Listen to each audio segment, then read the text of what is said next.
Bonjour à tous, je suis ravie de vous retrouver pour ce nouveau numéro des couleurs de la Bible.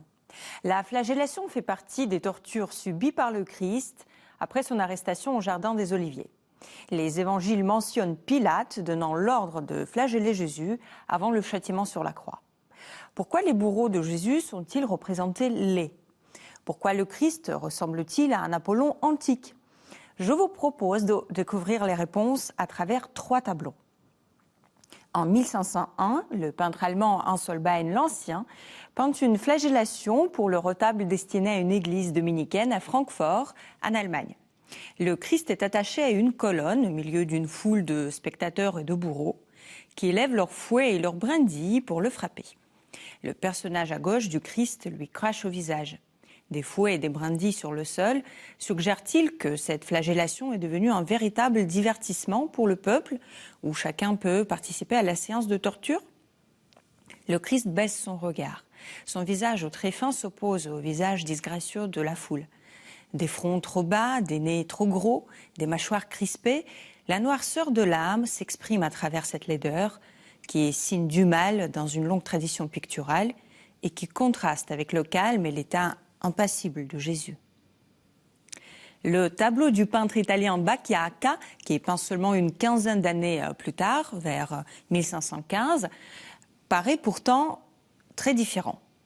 2 soldats, les fouets à la main, tournent autour du Christ, attaché à une colonne, adoptant des poses miroirs, comme si le peintre avait décliné la même figure masculine en 2 temps. La laideur que nous venons de voir dans le premier tableau s'efface. Tout le monde est beau. Les corps des personnages sont bien proportionnés, la musculature est peinte avec un soin particulier et les fait ressembler à des statues antiques dont les peintres italiens étaient justement passionnés. La colonne du Christ, devenue l'un des symboles de Jésus dans l'art, ne fait pas partie ici d'un édifice. Sa position sert à justifier l'axe central de l'image. Comme les arcades, elle participe à la symétrie de la composition. Le peintre veut ainsi structurer l'espace, montrer sa profondeur avec les arcades et le paysage évanouissant vers l'horizon.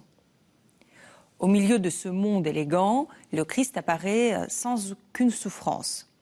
Il se tient adossé à sa colonne, assez détendu, une jambe lui sert d'appui, une autre est légèrement pliée.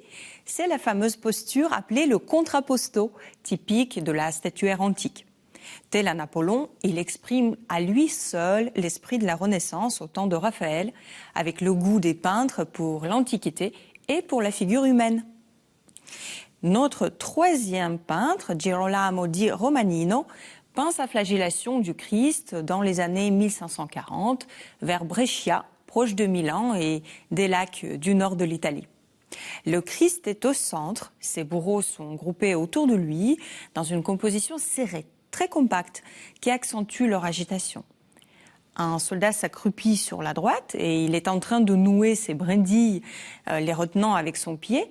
Sa pose et son geste naturel, tout autant que sa tenue contemporaine, ancrent cette scène dans la réalité. Les visages des bourreaux sont rustres, avec des bouches entr'ouvertes et leurs traits épais modelés par les ombres. Cependant, ils sont loin des visages caricaturés du peintre Hans Holbein dans le premier tableau. Ce sont plutôt des visages de paysans, tels qu'ils devaient peupler cette région montagnarde du nord de l'Italie.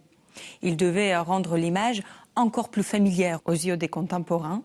Son caractère simple, facile d'accès, vient aussi de la gamme colorée chaude, avec beaucoup de brun, mais aussi des proportions tassées des personnages. Nous sommes loin de la grâce des silhouettes antiques de Bacchiacca. Notre image a été destinée à être portée à un étendard lors de processions. Et les fidèles la voyaient à une certaine hauteur au-dessus de leur tête. Les proportions étaient perçues différemment de ce point de vue-là. Les apparences caricaturales chez Hans Holbein, les corps idéalisés de Bacchiacca et le réalisme de Romagnino qui place la scène biblique dans un registre terrestre, ces 3 peintures parlent chacune à sa manière de la force et de la dignité du Christ face à ses détracteurs. Je vous remercie de nous avoir suivis aujourd'hui. N'hésitez pas à partager cette émission à partir du site ktotv.com ou à partir des réseaux sociaux et je vous retrouve la semaine prochaine.